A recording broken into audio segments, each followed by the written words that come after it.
할렐루야. 감사합니다.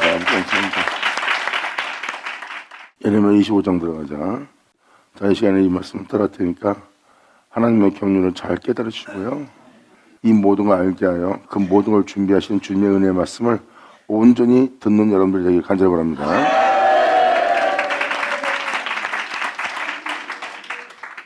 여기도 이 1절 또 특별한 의미를 갖고 있는 겁니다. 이 말씀은 어떤 역사의 왕들을 얘기하는 것이 아니라 세상에서 일어나는 영적인 영들의 왕들에 대한 표현이에요. 주님께서 행하실 역사에 대한 역사의 기록이고요.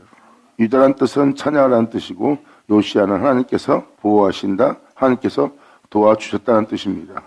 여호야김은 여호와께서 일으키실 거라는 뜻이고요.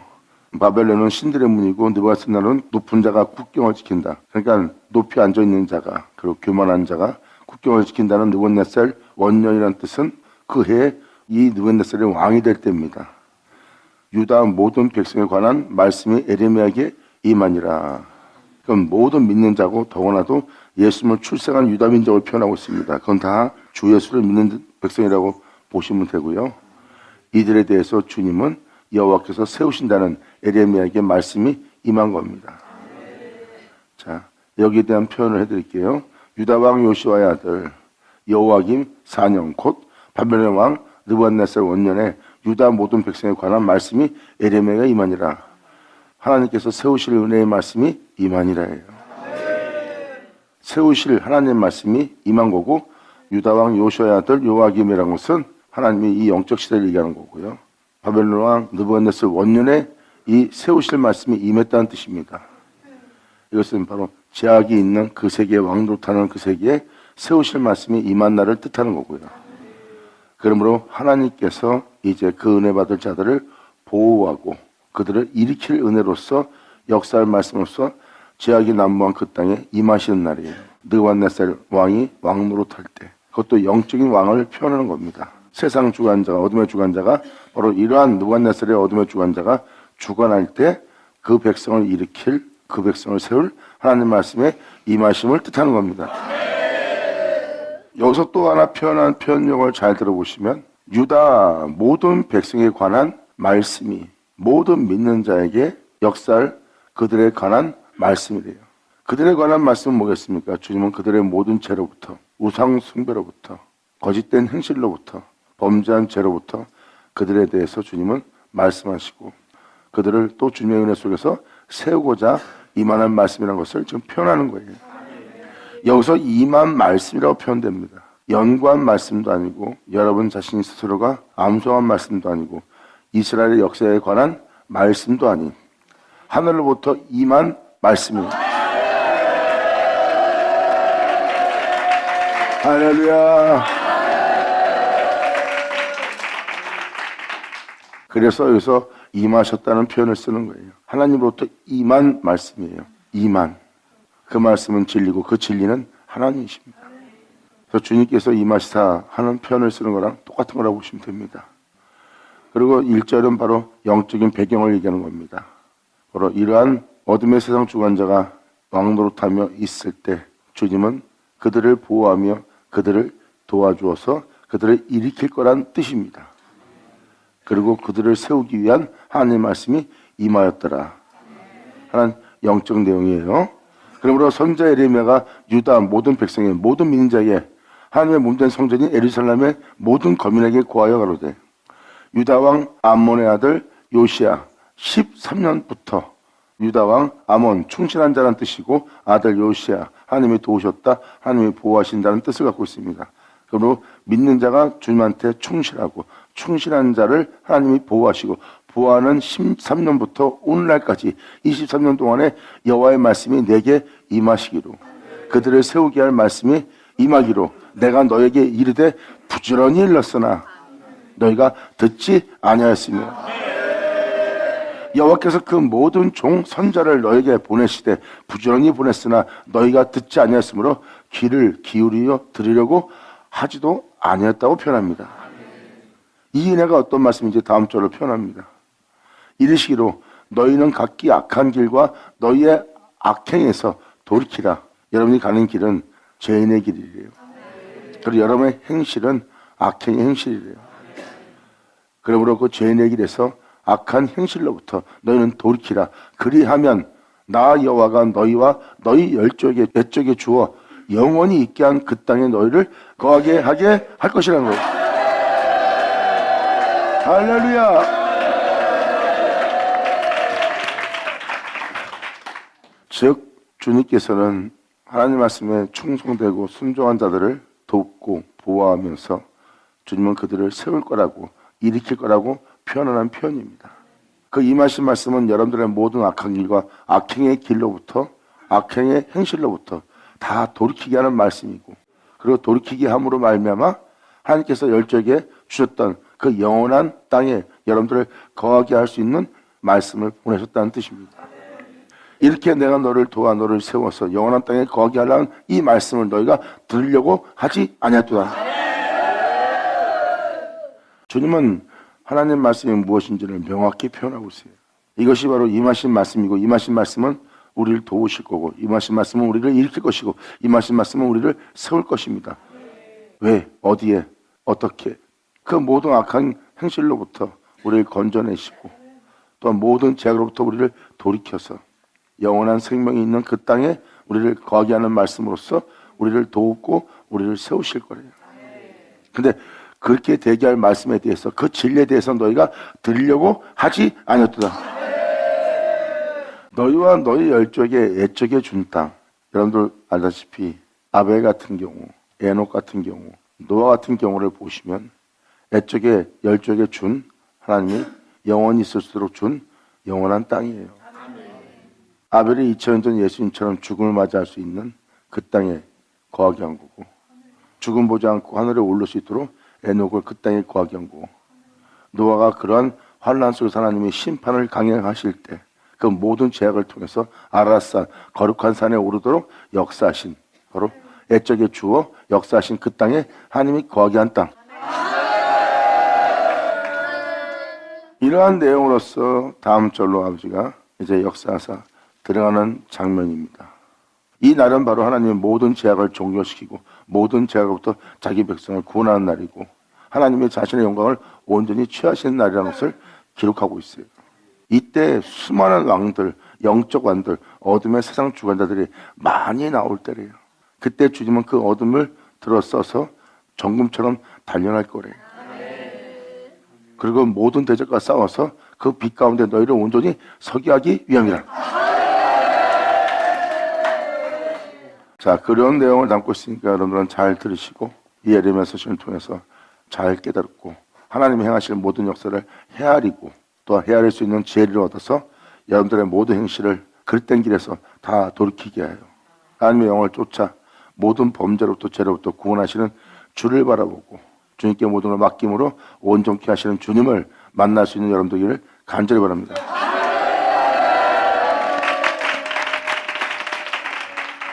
그러면 1절부터 5절까지의 내용을 보면 바로 이것을 한마디로 함축해서, 하나님은 어둠의 세상 주관자가, 그것도 느부갓네살이란 그 왕이 주관한 영적 어둠의 시대에 주님은 자신에게 충실할 자, 나를 믿고 충실한 상태에서 말씀대로 행하고자 하는 자들을 내가 돕고 보호하여 그들을 진리에 따라 행할 수 있도록 일으킬 것이다.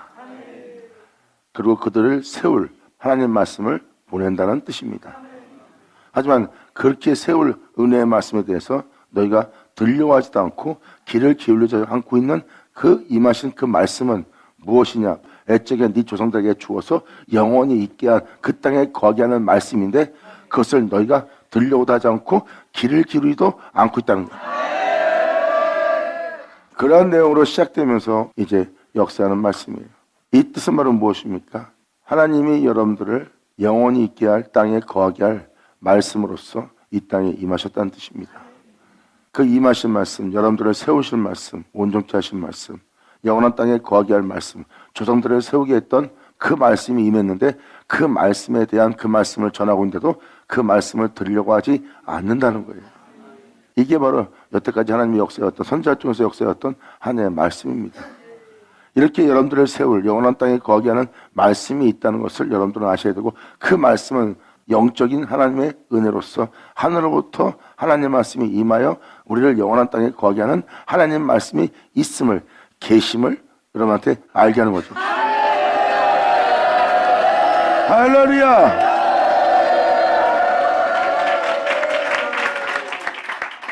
그래서 에스겔이나 이사야나 에레미야나 또 다른 선자들의 표현력을 잘 보시면 하나님 말씀이 임하여 그 모든 걸 알게 하고 깨닫게 하고 하나님 말씀이 임하여 그들한테 그 은혜의 말씀을 전할 수 있도록 하나님을 세워서 이끌어서 그 말씀을 전할 수 있는 선자들로 세웠다는 것을 알 수 있고, 선자들이 전하는 말씀은 하늘로부터 임한 말씀을 전했던 말씀이라는 것을 깨달을 거예요. 그래서 지금도 여러분한테 이 5절을 통하여 이 말씀을 계속 강조하는 이유는 하늘로부터 임한 말씀을 알게 하기 위해서예요. 이 모양 저 모양으로 선자를 통해서 역사한 말씀, 그리고 그 모든 날 마지막 날에 아들로 말씀하시고 그 모든 걸 이루시고 끝내신다고 그랬어요. 아들이 그 모든 말씀을 전할 수 있도록 하나님은 이 모양 저 모양으로 선자를 통해서 역사했고, 역사한 말씀을 하늘에 모아두었다가 마지막 날 아들로한테 그 모든 걸 맡겼고, 선자로 이 모양 저 모양 역사했던 말씀을 그대로 여러분 땅에 이루어질 수 있도록 그 말씀을 전하며 십자가에서 그 모든 걸 이루시고 끝마친 분이 예수님이에요. 할렐루야! 그리고 하나님은 그날에 그때 마지막 날에 주님의 만백성을 위해서, 특히 나 여호와를 위해서라고 표현하고 있습니다. 내 자신의 이름을 위해서, 나의 영광과 나의 영원함을 위해서, 내가 또 너희를 위해서 이 땅에 내가 또 올라간 모아둔 말씀이 있다는 거예요. 그날에 그때를 위해서 하나님은 하늘에 저장해 두었고, 그것은 바로 골수에 기름진 것이요 맑은 포도주로 만든 하나님의 말씀이라고 표현합니다. 이게 이사야 서신에 나와 있는 하늘로부터 하나님이 오시는, 하나님이 모아둔 하나님의 모든 말씀을 뜻하는 거예요. 이것이 바로 그때 이 은혜의 말씀을 쏟아부어 만 백성들로 주님으로 인해 기뻐하고 즐거워하게 할 하나님의 생명의 말씀이라는 것을 표현하고 있어요. 마지막 날 것을 만 백성에게 쏟아부는 날이고, 그 은혜를 통하여 이것을 하나님의 참 백성들을 표현하고 있습니다. 이게 70일 할 때 이 모든 말씀을 들을 때가 온다는 거예요. 그래서 여러분들은 사람이 전하는 말씀이 아니, 이 땅에서 흔히 읽을 수 있는 성경에 대한 말씀이 아니, 하늘로부터 임한 하나님의 말씀에 관하여 여러분이 들을 때가 올 거래요.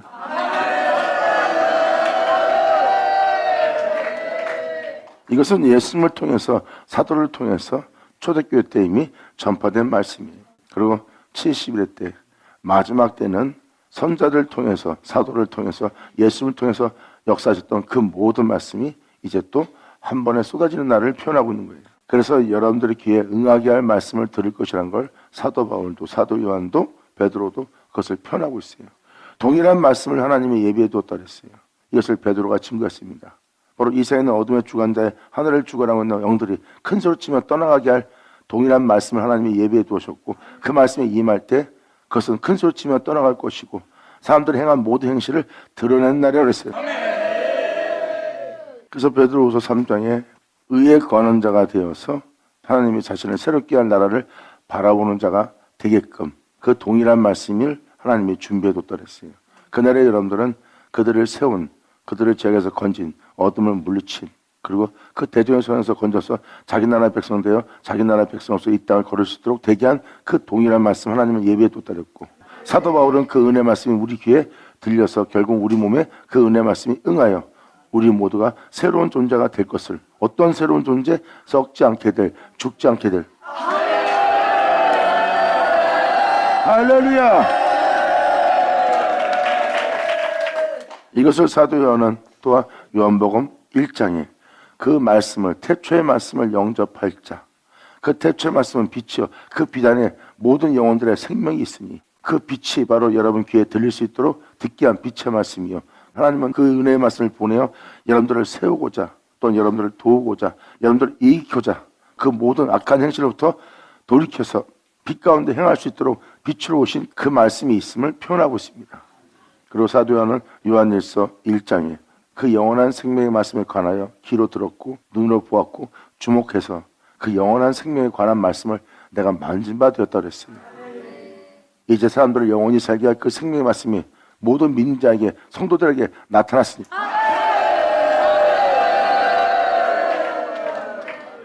성경은 무엇을 표현하고 있습니까?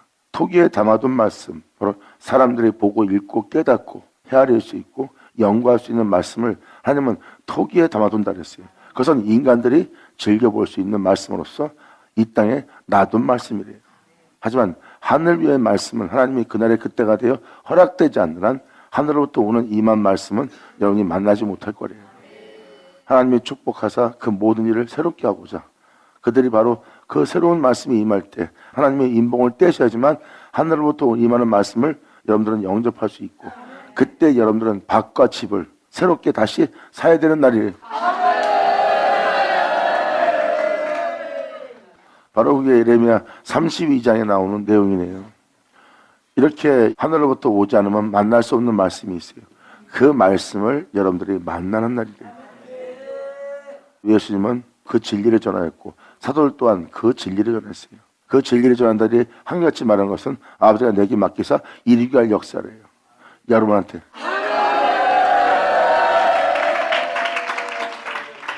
이루게 할 그 진리를 여러분이 하나님의 영광을 얻을 수 있는 예수 그리스도의 영광을 얻을 수 있는 성령의 거룩하게 하심을 받을 수 있는 그 진리의 복음을 전한 자가 사도들입니다. 그런데 그 사도들이 한결같이 표현합니다. 그러한 복음으로써 새롭게 될 복음은 그리고 온전한 구원과 온전한 하나님 나라를 보고 하나님을 알 수 있는 그 놀라운 날은 마지막 날에 다시 만날 거라는 걸 표현하고 있어요. 그러므로 그 말씀은 그날의 그때가 돼야지만 그 은혜의 말씀을 여러분이 들을 수 있다는 거예요. 그러므로 그 말씀에 믿음 보인 자는 살아 역사하는 말씀을 자신들이 스스로 직접 경험하게 될 겁니다. 그 말씀은 살아 역사할 말씀이고 여러분 땅에 증언이 있을 것이고 여러분 땅에 성취가 일어날 거예요. 어떻게 응한다? 바로 사망이 이김에게 삼킨바 된다는 것은 주님의 생명이 여러분 속에 있는 사망을 삼킨다는 뜻입니다. 여러분들의 몸은 썩고 죽을 수밖에 없는 몸이에요. 근데 성경은 말합니다. 여러분 자신이 썩고 죽을 것을 통하여 살던 여러분들의 삶 속에 새로운 변화가 일어날 거예요. 썩고 죽을 삶을 살았다면 이젠 썩지 않고 죽지 않게 할 삶을 살 거예요. 여러분들은 그 옷을 입는 자가 되어 그 은혜의 실상을 직접 여러분이 경험하도록 그렇게 이루어진다는 기록된 말씀이 여러분 땅에 응하는 날. 아멘. 예전에 오죠. 그러니까 여러분들은 응하게 할, 이루어지게 할 임하신 말씀을 여러분이 직접 듣고 영접하는 날이에요. 주님은 바로 이어서 6절로 표현합니다. 그러므로 너희는 다른 신을 쫓아 섬기거나 숭배하지 말며 내가 너를 영원한 땅에 거하게 하려고 하니까 너는 다른 신을 쫓아 섬기거나 숭배하지 말며 너희 손으로 만든 것을 인하여 나의 노를 격동치 말라. 그리하면 내가 너희를 해치지 아니하리라 하였으나 하나님이 해치지 않을 거래요. 다른 신을 쫓아 섬기거나 숭배하지 않고 자기 손으로 만든 것으로 인하여 하나님을 격동치 않게 한다면 하나님이 여러분들을 해하지 않을 거래요. 근데 하나님이 해할 수 있게 다른 신을 쫓고 숭배하며 자기의 손으로 만든 것을 기뻐하는 자가 되었다는 겁니다. 이것이 바로 이사야 58장에 기록되었듯이 안식일날 그분의 이름을 위해서 그분의 영광을 위해서 그분을 영화롭게 하기 위해서 그분만을 바라보면서 자신의 방법과 자신의 즐거움을 쫓지 않는 자. 이건 뭐예요? 태초에 천지 창조한 자가 주님입니다. 그분 외에 다른 신을 섬기지 않는 자. 자기 손으로 만든 것을 기뻐하고 즐거워하는 자가 아닌 자기 방법을 선택하고 자기의 즐거움을 쫓는 자가 아니라 그분만을 위해서 안식일을 지키는 자. 지금 저는 이런 걸 표현할 때가 제일 힘들어요. 다른 신을 쫓지 않는다. 그럼 여러분들은 나 예수 믿고 있어. 난 다른 신 믿은 적 없어. 여기서 표현한 표현법을 잘 보시면 유대인들은 2000년 전 예수님이 왔을 때 하나님의 이름을 부르고 하나님을 믿고 있었어요. 2000년 전 예수님이 자기 백성 때문에 오신 분이요. 그들과 예수님이 대하는 대화를 잘 보세요. 자신들은 아브라함의 자손이래요. 자신들은 유일신이신 하나님을 믿고 있대요. 그리고 자신들은 그 하나님의 자녀요, 그 하나님의 백성으로 표현합니다. 근데 하나님의 아들인 예수님은 너희가 아브라함의 자손인 줄 내가 아노라. 근데 너희는 아브라함의 행실을 행하지 않고 있다는 거예요. 아브라함은 그렇지 않았다고 표현합니다. 이것은 바로 유일신의 이름을 부르며 유일신을 믿고 있으나 그들의 행실은 다른 신을 쫓았기 때문에 마귀의 새끼라고 표현하고 그들이 다른 신을 숭배하고 자기의 손으로 만든 것을 기뻐하고 즐거운 자가 되었기에 주님은 그들을 독사의 새끼라고, 그 욕심을 따라 행하는 다른 신을 쫀다라고 예수님은 정확히 표현했어요. 유일신이신 그분을 아버지라 부르며 그 신을 쫀 자가 바로 나다. 그러므로 너희 속에 그분에 대한 사랑이 없음을 내가 아노라. 하나님은 말씀하십니다. 또 사도 바울도 표현하고 있고요. 바로 이스라엘 백성은 원가지입니다. 그 은혜 말씀을 영접하지 않고 받아들이지 않은 원가지를 아끼지 않고 잘라버렸어요. 그리고 예수 믿는 여러분들은 접붙임 당한 가지입니다. 그리고 사도 바울은 경고하고 있어요. 원가지도 아끼지 아니하셨기 때문에 한미가 너일까 보냐. 하나님에 대한 두려움 없이 나 예수 믿기 때문에 염려 없어 하고 자신의 행실을 돌아보지 않고 돌이키지 않는다면 그 자만 때문에, 그 교만 때문에 멸망당하는, 패망당하는 여러분이 될 겁니다. 진정한 그리스도인은 사도서신에 기록되어 있어요. 그들이 걸어간 길을 보세요. 그들은 그 험난한 길을 걸으면서 나마다 죽음에 넘기면서도 하나님에 대한 두려움이 떠나지 않았던 자들이에요. 그리고 사도 바울은 그 험난한 길을 걸어가고 죽음에 넘기우며 남이 겪지 못할 수많은 고난 속에서 공포와 두려움이 흥행하는 그곳에서 진리 따라 주를 바라보고 나아간 자가 사도 바울이에요. 바로 사도 바울이나 사도 베드로의 표현력을 자세히 보시면 구원에 이르고 있고 구원을 얻고 있고 그 영광에 이르게 하는 주님을 쫓아가고 있는 거예요. 나 구원 받았다는 표현을 쓰지 않습니다. 그러므로 베드로는 우리와 같은 자가 겨우 구원을 얻고 있다. 이 진리를 쫓아 겨우 온전해지면서 구원을 얻고 있다. 그러면 다른 사람은 어찌 되겠느냐. 사도 바울은 이렇게까지 내가 고난 속에서 이 길을 걸어가며 이렇게 쓰임받고 있지만 주님이 나를 모른다 할까? 내가 두렵노라. 사도들의 표현을 본다면 자기 자만과 자기 자아 도취에 빠졌어. 자기가 주를 사랑했다는 착각의 자만과 교만에 빠져 있지 않아요. 그들은 철저히 주님 앞에 자신을 낮추어 자신들의 머리를 땅에 대고 특별과 제 가운데 회개하며 두려워하며 진리를 쫓아 나마다 자신을 낮추며 그 길을 걸어왔던 자들이 바로 사도들입니다. 그 고난 속에서, 그 환난 속에서, 그 가시밭길 속에서 죽으면 죽을지라도 육체의 상함을 돌아보지 않고 진리를 쫓아 항상 생각이나 마음을 그의 뜻을 따라서 의에 이르게 하며 그 진리를 쫓아 몸의 행실을 죽이며 금만 바라보며 자신을 정결케 하고 세상으로 자신을 더럽히지 않으며 나아가며 하나님을 두려워하며 이 길을 걷던 자들이 바로 사도들입니다. 이러한 우리가 주님을 경외하며 두려워하며 그 빛 가운데, 그 의로운 가운데 내 영혼을 더럽히지 않기 위해서 그 의로운 가운데 서 있는 내가 겨우 구원을 얻는데 다른 사람은 어찌 되겠느냐. 이들은 주를 믿으면서 진리를 쫓아 행한 겁니다. 진리를 쫓아 행했다는 것은 주님에 대한 믿음을 저버리지 않았어요. 많은 사람은 성경에 기록되듯이 그들이 나를 믿고 따랐다.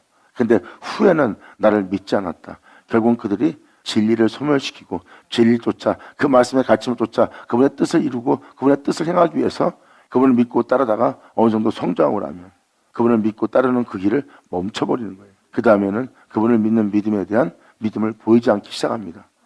근데 사도들은 그 뒤를 따른 순교자들을 잘 보세요. 끝까지 주를 향한 믿음에서 그들은 떠나지 않고 끊임없이 주님 앞에 믿음을 보이며 그 길을 걸은 자들이에요. 아멘.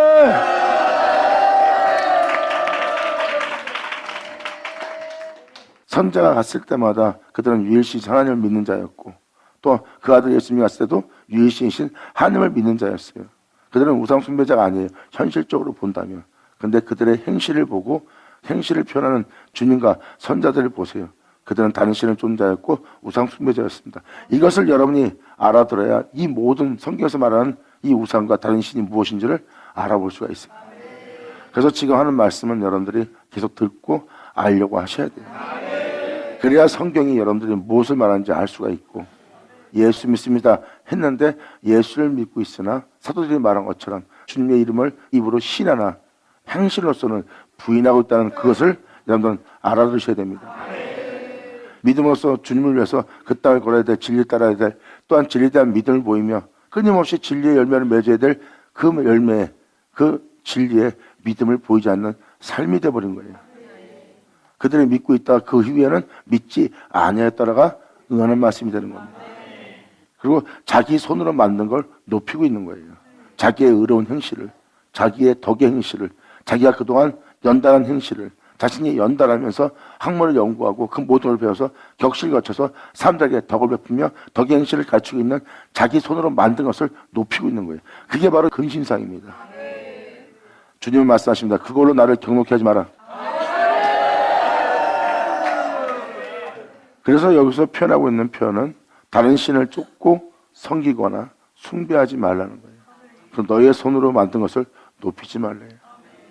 근데 2000년 전 그들은 예수를 만났고 그들은 자기 손으로 만든 것을 높였어요. 겉모습만 깨끗한 자들이여 속은 그렇지 않다. 근데 그들은 영원한 영광의 주를 보고도 그것은 영접하지 않고 믿지 않고 신뢰하지 않고 자신들의 의로움을 자신의 손으로 만든 것을 더 높이고 신뢰하는 그들의 모습을 볼 수가 있어요. 그리고 그들은 아브라함의 자손이라고 자기의 조상은 아브라함이라고 우리의 아버지라고 표현합니다. 그런데 예수님은 그들한테 이렇게 말합니다. 네가 아브라함의 자손이면 아브라함의 행사를 보여야 하거늘 난 너희에게서 아브라함의 행사를 볼 수가 없대요. 아브라함의 행사가 뭔지 아십니까? 아브라함의 행사는 하나님의 빛비침에 임하신 말씀을 경험했고 그 말씀의 빛비침에 본토 아비 집에서 떠났어요. 갈대에 우리에서 떠나 그 제약을 떠나 말씀을 쫓는 자가 되었어요.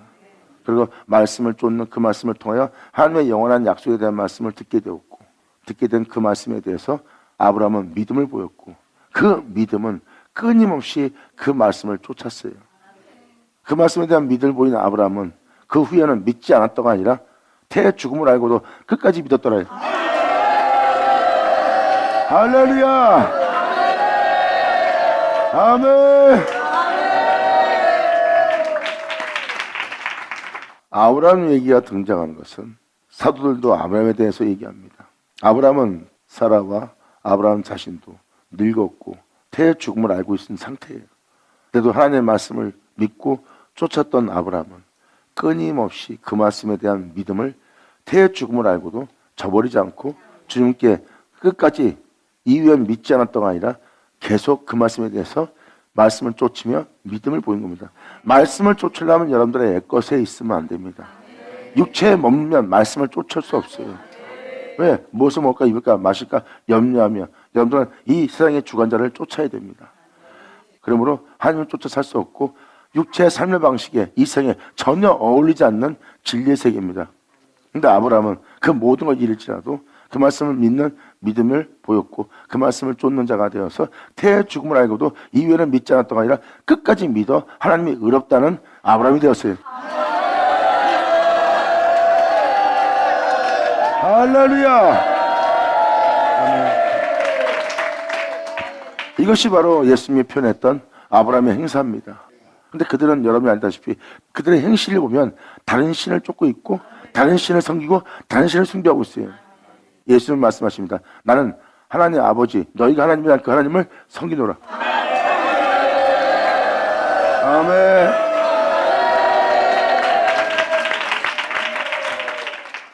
그들이 예수님처럼 하나님을 경외하고 경배하고 하나님을 사랑하지 않는다면 그들은 다른 신을 쫓거나 다른 신을 섬기거나 다른 신을 숭배하고 있다는 뜻입니다.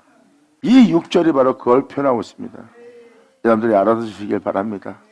왜 유일신을 똑같이 믿는 자리에서 예수님도 유일신, 바로 이스라엘 백성도 그 종들도 유일신이에요. 그런데 같은 신을 믿는데 왜 행실이 부딪혔을까요? 왜 예수님하고 달랐을까요? 다르다는 것을 예수님이 직접 표현합니다. 바로 너희가 아버지라 부르는 네 아비의 욕심대로 욕심을 행하는 마귀의 새끼라고 표현합니다. 그리고 아버지의 의로움은 너희들의 사람들의 허물과 사람을 외모로 않고 그 모든 자를 사랑하며 그들을 사랑하며 그 모든 자에서 구원하시는 그것이 바로 아버지의 의로움인데 너희의 의로움은 남을 정죄하고 돌로 치는 독사의 새끼라. 그들은 자신이 행한 행실로서 예수님을 십자가에 죽게 만들었어요. 이것이 바로 하나님을 경록히 하는 일입니다. 이 6절은 바로 그러한 현실에 대한 행실을 표현하고 있는 거예요. 주님은 표현합니다. 그때 내가 있었으면 선자를 죽이지 않고 그때 내가 있었으면 난 오히려 알아봤을 거라고 표현합니다. 주님은 그러한 자들에 대해서 주님은 이렇게 표현합니다. 네가 바로 선자를 죽인 자들이라. 주님은 왜 그들한테 선자를 죽였다고 표현했을까요? 그때 내가 있었으면 선자를 죽이지 않았으리로다 하는 자신감이 넘치는 말을 한 자에게 너는 선자를 죽인 자라 이렇게 표현한 것은 바로 그 자만심 때문입니다. 난 다른 사람하고 틀려. 난 알아봤을 거야 하는 그 자만심이 그를 망케 하는 겁니다. 그 자만이 선자를 죽인 자만이래요. 하나님 앞에 자신을 낮출 줄 모르고 자기가 그런 자인 줄 돌아보지 않고 살펴보지 않고 하나님 앞에 머리를 좋아할 줄 모르는 교만과 자만이 패망시킬 것이다.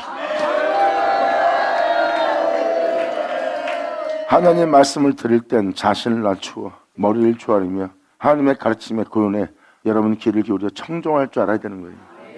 그것은 바로 여러분 자신을 하나님 말씀에 낮춘다는 것은 들을 자세가 갖춰진 겁니다.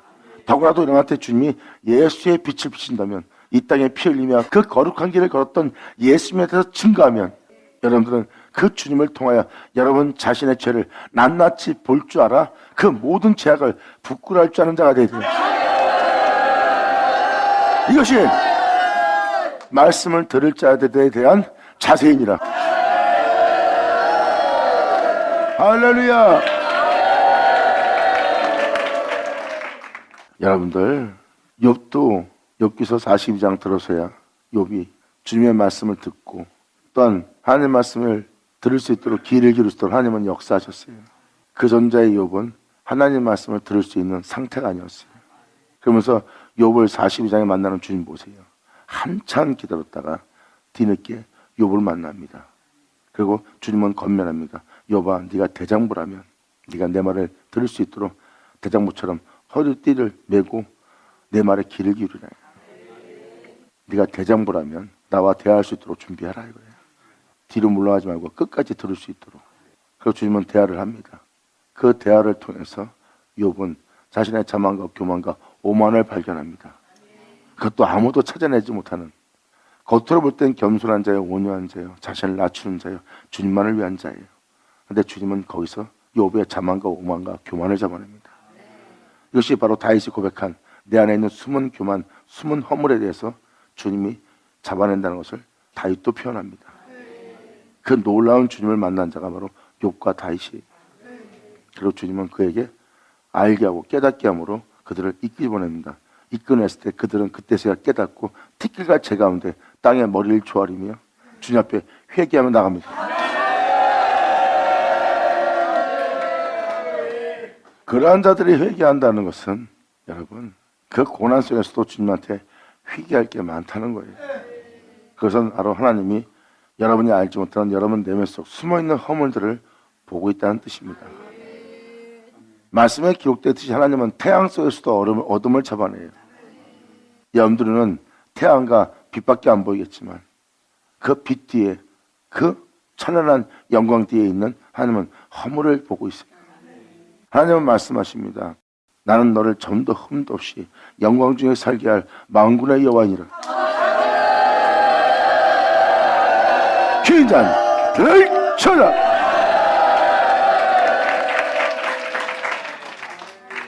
하나님은 자만과 오만과 교만을 싫어합니다. 왜냐하면 교만은 눈을 멀게 하고 오만도 자만도 눈을 멀게 해서 하나님을 못 알아보게 합니다. 그리고 그 교만은 하나님보다 자신을 우위에 둡니다. 더 높이는 자가 돼요. 만약에 그렇지 않다면 하나님 앞에 항상 하나님을 두려워하며 하나님 앞에서 공의를 굳게 하는 행실을 행하지 않습니다. 그래서 자동으로 겸손하고 온유한 자가 될 수밖에 없어요. 그래서 마음을 낮추는 자, 겸손한 자는 그 모든 걸 밝혀볼 수가 있어요. 그래서 사도들이나 그 길 걸은 자들이 나는 아무것도 아니야 하고 그 땅을 걸었던 것을 볼 수 있습니다. 그렇게 몇십 년 동안 주를 위해서 죽음을 넘나들며 그 일을 했는데도 그들은 주님 앞에 나는 아무것도 아닌 존재예요. 내가 주님 앞에 이렇게 쓰임받는 영광을 누리고 복받은 자로서 내가 있다고 그러나 주님이 나중에 나를 모른다 할까봐 내가 두려워하나이다. 그리고 버림받을까 봐 두려웠고요. 그들은 자신이 해왔던 일에 대해서 우월성을 갖지 않습니다. 그래서 사도 바울은 자신이 한 일을 뒤로 던진다는 거예요. 그걸 가지고 있으면 자기가 고만과 오만 속에 있고 자기의 잘난 속에 있기 때문에 내가 주를 위해서 무엇을 했다는 것을 모아두기 때문에 자기 한 일을 뒤로 던져버린대요. 그리고 주님이 부르신 그 은혜를 따라만 끊임없이 진리조차 날마다 이제 시작인 것처럼 그 진리를 믿고 진리를 쫓는대요. 할렐루야.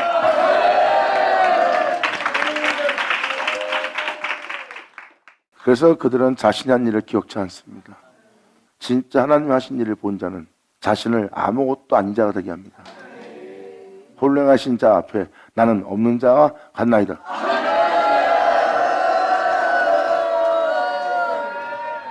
이것이 바로 여러분들을 밝히 보게 할 온전한 세계입니다. 그래서 교만과 자만은 패망의 선봉이라고 표현하고 있습니다. 그래서 주님이 지금 친히 말씀하십니다. 이러한 일로 나를 경록히 하지 마라. 그리하면 내가 너를 해치지 아니하리라 하였으나요. 근데도 그들은 자신의 악한 길에서 악한 행실에서 돌이킬 줄 모릅니다. 7절로 이렇게 말합니다. 너희가 내 말을 듣지 아니하고 너희 손으로 만든 것으로 나의 노를 격동하여 스스로 네 자신이 해하고 있느니라. 예수님은 의인을 부르러 온 것이 아니라고 표현했어요. 나는 의인을 부르러 온 것이 아니라 죄인을 부르러 왔대요. 나는 죄인의 죄를 사할 것이며 또한 그 죄인의 죄로부터 그들을 구원할 것이며 또한 영원한 생명길로 가고 있는 나의 뒤를 따르게 하기 위해서 내가 그들을 죄인들을 부르러 왔대요. 그런데 자신이 의인한 자들은 예수님 앞에서 나를 모욕하나이다 하고 자신을 비방하는 예수님에 대해서 악을 품습니다. 그리고 구원하는 그 말씀을 진리를 전하는 예수님에 대한 말을 듣지를 못하는 거예요. 바로 앞에서 듣고 있으면서 들을 줄도 모르고 깨달지도 못하고 듣지도 못하는 자예요. 그것이 바로 그들이 손으로 지은 것으로 주님을 경록케 한 겁니다. 그 복음을 한참 전하던 예수님은 그들의 마을에 대해서 그 성읍에 대해서 주님은 얘기합니다. 화 있을지언정 내가 이토록 너희와 함께 있으면서 이 말씀을 전하였으나 내가 하는 말에 귀를 기울이지 않고 들려가지 않고 있다. 이런 말씀을 소돔과 고모라 땅에 내가 행하였으면 소돔과 고모라가 오늘날까지 있었으리라. 바로 너희의 손으로 만든 것이 너 자신을 자만과 오만 속에 빠졌고 난 유일신을 믿는 자여 우리는 유일한 본백성이라 하는 그 자만과 오만이 결국은 내 말을 듣지 못하려 했도다. 결국은 그들은 예수님을 경록히 했어요. 그러므로 너희는 내가 너를 해할 수밖에 없게끔 스스로 너희 자신을 해하고 있느니라 하고 지금 7절로 표현합니다.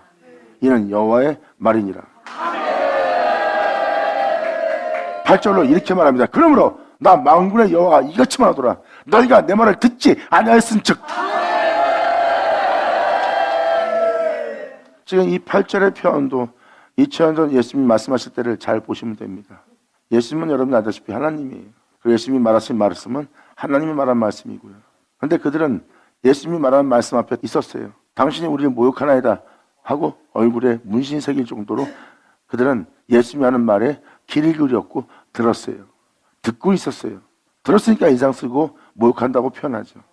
근데 그건 성경에서 말하는 이 말씀이에요. 듣지 아니하였느니라. 들었다면 모욕하나이다. 들었다면 우리를 무시하나이다. 이런 표현을 안 씁니다. 들었다면. 예수님은 그들을 모욕을 주어서 그들을 망케 하려고 주님 말씀하시는 게 아니라 그 죄악으로부터 그 모든 교만과 오물로부터 그들을 구원코자 하는 말씀을 전한 거예요. 근데 그 말씀을 들을 줄 모르는 거예요. 깨달을지도 모르고 그리고 듣지도 않았어요. 자기를 모욕하는 소리만 들은 거예요. 신기하지 않으세요? 분명히 들었는데 듣지 못했대. 듣지 못했다는 것은 그들이 제대로 듣지 않았다는 겁니다. 듣긴 듣되 하나님 말씀을 온전히 듣지 못한 거예요. 이것을 주님은 듣지 아니했다고 표현하는 거예요. 예수님은 이에 대해서 표현한 거예요. 너희가 듣지 않고 내 말에 귀를 기울이지 않구나. 네가 듣거나 귀를 기울인다면 그런 자세, 그런 생각, 그런 마음, 그런 행동 나오지 않는다. 이것이 바로 믿는 자들이 하나님 말씀을 들을 때 갖춰야 될 행실들입니다. 2000년 예수님이 그 말씀하셨을 때 그들은 듣는데도 듣지 못했어요. 예수님은 그걸 표현합니다. 네가 듣는데 듣지 못하고 있고 내 말을 네가 깨달을 줄도 모른다는 거예요. 그러니까 네 입에서 그런 말이 나오지 하고 예수님이 말씀하십니다.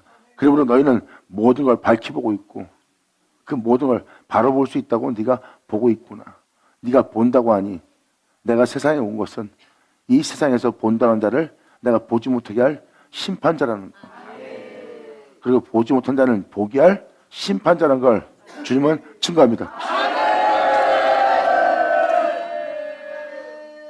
내가 세상을 심판하는 나의 심판은 본다는 자는 보지 못하게 하고 보지 못한 자는 보게 한다는 하나님의 심판인 것을 표현합니다. 결국 본다는 자는 사람을 외모로 봅니다. 그래서 예수님을 못 알아본 거예요. 내가 무엇이 옳은지 그른지, 이 사람이 어떤 사람인지 내가 정확히 보고 있다는 거예요. 보고 있다는 그 교만과 자만이 오히려 보지 못하게 되리라. 다윗은 주님의 은혜의 빛비춤을 통해서 자신 속에 숨어있는 허물이, 교만이 어마어마하게 많음을 다윗이 깨닫고 고백합니다. 하나님은 참으로 거룩하시나이다. 내 겸손 속에 숨어있는 교만, 나의 낮은 속에 숨어있는 자만, 이 모든 것을 주님은 다 아시오니 아버지, 이 모든 불법과 이 죄악에서 나를 건지고 나를 구원하사 정말 나를 주님 앞에 있을 수 있는 자가 되게 해달라고 간곡히 간구합니다. 그러면서 이 죄에 대해서 가림을 받는 자는 다윗이 고백합니다. 행복한 자로다. 할렐루야. 이게 바로 8절의 그 내용입니다. 그러므로 나 만군의 여호와가 이같이 말하노라. 너희가 내 말을 듣지 아니하였은즉 보라, 내가 보내어 북방 모든 족속과 수많은 신들입니다. 너희가 원하는 내가 아닌 다른 신들을, 족속과 내종 바벨론 왕 느부갓네살을 불러다가 이 땅을 그 거민과 사방 모든 나라를 쳐서 진멸하여 그들로 놀랜과 치솟거리가 되게 하며 땅으로 영영한 항미가 되게 할 것이래요. 이렇게 교만하고 오만한 자들을 항무한 땅이 되게 한대요. 주님은 이 북방 모든 족속과 주의 종 바벨론 느부갓네살을 불러다가 하나님은 모든 믿는 자를 치고 있어요. 주님은 이 모양 저 모양으로 선자서신을 통해서 표현합니다. 주님은 여러분들을 칠 거고, 그리고 자신의 이름은 모독을 받을 거래요. 그리고 주님은 여러분들로 세상에 치솟거리, 비웃음거리가 되게 한대요. 여러분들을 비웃음거리가 된다는 것은 여러분 스스로가 세상 사람들한테 욕을 먹는 믿는 자가 된다는 거예요. 하나님이 그게 바로 치시는 겁니다. 넌 세상 사람들한테 웃음거리가 되게 하리라. 왜? 너희가 내 말을 듣지 않았기 때문에. 그래서 사람들이 조롱하는 모습입니다. 여러분, 핍박과 그리고 탄압은 여러분이 주를 믿고 제 가운데 살지 않고 욕심과 탐욕을 버리고 정결함과 깨끗한 가운데 오직 주님을 영원롭게 하기 위해서, 주님만을 위해서 여러분 영혼을 정결케 하고자 그 빛 가운데 서 있을 때 받는 것이 탄압이요 박해야. 그것이 바로 탄압과 핍박이지, 박해지. 제 가운데 있으면서 우리를 탄압합니다, 박해합니다, 핍박합니다. 우리가 주를 위해서 받는 이 핍박은 영광입니다. 앞뒤가 하나도 안 맞아요. 주님은 이 어둠의 주관자들을 종으로 사용합니다. 그리고 여러분들은 어둠의 공격만 보고 있으므로 어둠, 마귀가 공격한다고 생각할 거예요. 근데 그것을 종으로 써서 여러분 자신을 치고 있는 주님의 손을 안 보이십니까? 그동안 그 탄압을 받지 않았다는 것은 그만큼 하나님께 보호를 받았다는 겁니다. 이제 하나님이 보호하지 않고 치는 겁니다. 여러분들을 낮추기 위해서, 회개케 하기 위해서, 여러분들이 무슨 행실로서 교회 생활을 했는지, 세상의 빛과 소금이 될 자들이 그보다 더 악한 자가 되었구나. 내 손을 들어 내가 너를 치리라. 주님 말씀하십니다. 회개하고 돌이키지 않으면 내 손이 너를 해치리라. 이 진리를 여러분의 깨달음으로 이제 이 세상의 영적 분별을 갖는 여러분들을 바랍니다. 예수 나오죠.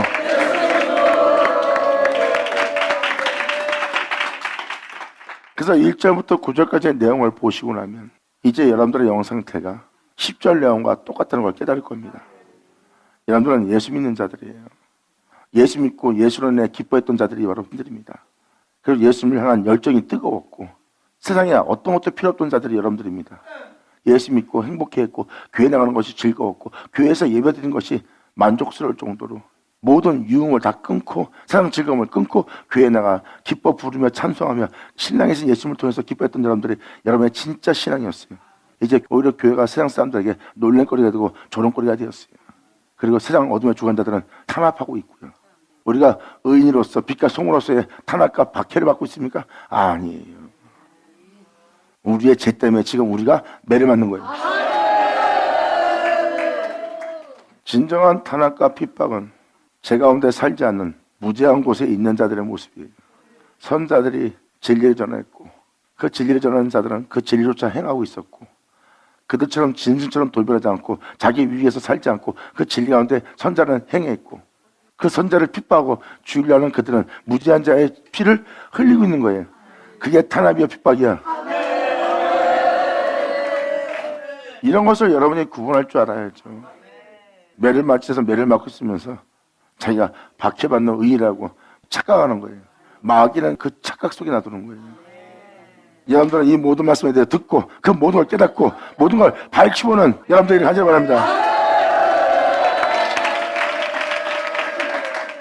그러면 한 문제 되게 할 것이라 10절로 이렇게 말합니다. 내가 그들 중에 기뻐하는 소리와 즐거워하는 소리와 예수로 기뻐하고 예수로 말씀하시는 신랑의 소리와 그 신랑을 통하여 기뻐하는 신부의 소리와 그 모든 걸 곱게 갈아서 여러분들이 은혜를 받아야 될 맷돌 소리와 등불, 여러분들의 빛을 비춰 어둠을 잡아내고 빛 가운데 나가게 할 등불의 빛이 끊어지게 하리니 예수로 인해 기뻐할 일이 없는 거예요.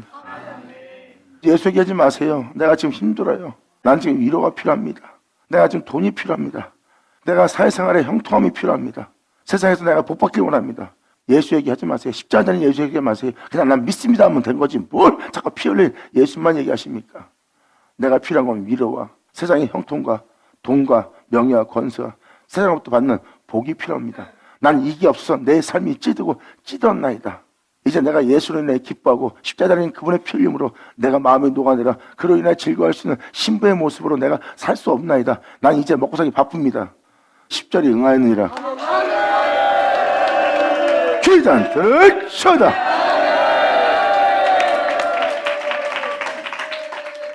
예수 믿었을 때 보세요. 그때는 막 기뻐하는 소리가 있었어요. 교회에 들어가면 막 주님을 향한 열정이 뜨거웠고요. 하나님의 임재가 있었고 그냥 교회에 들어가면 엄숙해졌고 행복했어요. 영원히. 그게 바로 기뻐하는 소리와 즐거워하는 소리입니다. 그리고 교회에는 신랑이 있었어요. 그리고 그 예수를 대하는 신부의 소리가 있었고요. 신랑의 소리도 있었고 신부의 소리도 있었고 이제 어떤 것도 다 매도 갈아버려서 모든 걸 곱게 무거운 짐도 어떤 고민도 다 곱게 갈아버릴 맷돌 소리가 있었어요. 그리고 우리가 어떠한 그릇됨 속에 있는지를 알게 돼요. 회개하고 주 앞에 나와 다시 온전히 한 주를 바라보며 기쁨으로써 말씀을 받아먹고 집으로 돌아가 그 은혜에 대해서 묵상하며 주 예수로 인해 기뻐하는 신부의 모습이었어요. 근데 맷돌 소리와 등불의 빛이 끊어지게 된다는 그 말씀대로 이루어진 상태예요. 이게 바로 하나님의 치신 날이에요.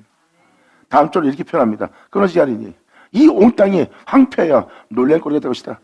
주님 말씀하십니다. 이 나라들은 70년 동안 신들의 문 바벨론 왕을 섬기되리라. 이것은 바로 뭐예요?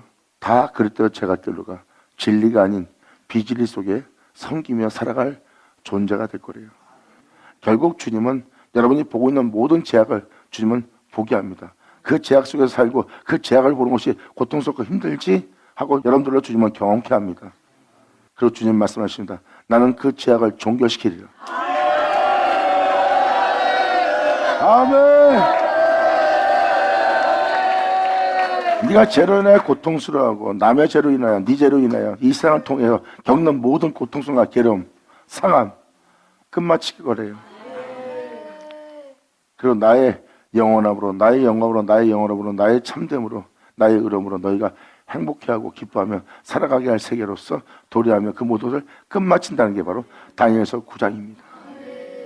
이제 이 죄 가운데 살던 너희 눈에 흐르는 눈물을 내가 다 유래주고 닦아주고 너희들로 내가 이제 쉬게 하리라 해요. 자신의 영원한 행복 속에서. 감사합니다. 아멘.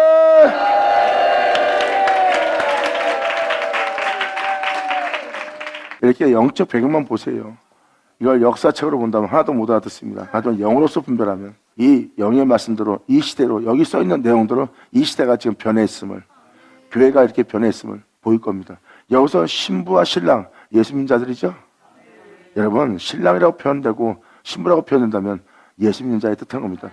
유다 민족이 바로 예수 믿는 자들이고요. 주님은 이렇게 영적으로 바로 그날에 있을 예언을 미리 말씀하시는 거예요. 모든 믿는 자. 그래서 예수 믿는 자들이라고 표현한 겁니다. 제가. 그리고 이제는 다니엘서 9장이랑 예레미야 25장을 보면 모든 민족이 온 이스라엘 족속입니다. 이스라엘과 이스라엘 무자손이 다 똑같이 한 신을 섬기고 한 신이 역사하는 날이에요. 그래서 이스라엘 온 족속이라고 주님은 그것을 영으로서 표현합니다. 받을 자는 받을지어다. 이 말씀을 통해서 모든 걸 헤아리고 천지를 분별하듯이 세상 돌아가는 이 모든 것을 분별하듯이 영적인 흐름도 다 분별하는 여러분 되기를 간절히 바랍니다. 자, 기도하겠습니다. 하나님 아버지 감사합니다. 영광 홀로 받으시옵소서. 이 귀한 시간 허락하셔서 이 모든 것을 빛을 비추어 이 모든 걸 헤아리고 아버지 행하시는 모든 역사를 알 수 있도록 역사해 주심을 감사합니다. 진정 우리 모두가 악한 길과 모든 또한 제약의 행실에서 온전히 돌이켜 주님께서 진노하시는 모든 진노와 경노와 노함 속에서 벗어나게 하여 주시옵소서. 온전히 우리 모두가 주님의 기쁨 되기를 간절히 바라며 영광을 돌리며 우리 주 예수님의 이름으로 기도합니다.